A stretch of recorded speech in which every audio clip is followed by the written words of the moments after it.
తిరుమల శ్రీవారి సేవలో మరోసారి అంబానీ కుటుంబం భక్తిని చాటుకుంది. ప్రముఖ పారిశ్రామికవేత్త ముఖేష్ అంబానీ కుమారుడు అనంత్ అంబానీ తిరుమలలో శ్రీవారిని దర్శించుకొని టీటీడీకి ఏకంగా 27.5 కోట్ల విలువైన భారీ విరాళం ప్రకటించారు. ఈ విరాళం ఎందుకు ప్రత్యేకం, భక్తులకు ఎలా ఉపయోగపడనుంది, పూర్తి వివరాలు ఇప్పుడు తెలుసుకుందాం. ప్రముఖ వ్యాపారవేత్త ముఖేష్ అంబానీ కుమారుడు అనంత్ అంబానీ తిరుమల శ్రీ వెంకటేశ్వర స్వామిని దర్శించుకున్నారు. తెల్లవారుజామున ఆలయానికి చేరుకున్న ఆయన శ్రీవారి సుప్రభాత సేవలో పాల్గొని అనంతరం ప్రత్యేక దర్శనం చేసుకున్నారు. దర్శన అనంతరం ఆలయ వేద పండితులు ఆయనకు వేద ఆశీర్వచనం అందించగా టీటీడీ అధికారులు శేష వస్త్రంతో సత్కరించి స్వామివారి తీర్థ ప్రసాదాలను అందజేశారు. ఈ సందర్భంగా టీటీడీ అధికారులు తిరుమలలో కొనసాగుతున్న సేవా కార్యక్రమాలు, భక్తులకు అందిస్తున్న సౌకర్యాల గురించి అనంత్ అంబానీకి వివరించారు. వాటిపై ఆసక్తిగా అడిగి తెలుసుకున్న ఆయన పర్యావరణ పరిరక్షణతో పాటు భక్తులకు మెరుగైన రవాణా సౌకర్యాలు కల్పించే లక్ష్యంతో ఒక కీలక నిర్ణయం ప్రకటించారు. అనంత్ అంబానీ ప్రకటించిన ప్రకారం టీటీడీకి 27.5 కోట్ల వ్యయంతో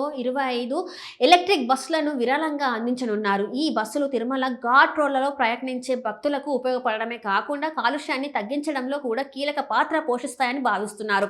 అంతేకాదు ఈ బస్సులను నడిపేందుకు అవసరమైన ఎలక్ట్రిక్ ఛార్జింగ్ స్టేషన్లను ఏర్పాటుకు కూడా సహాయం చేస్తానని ఆయన తెలిపారు.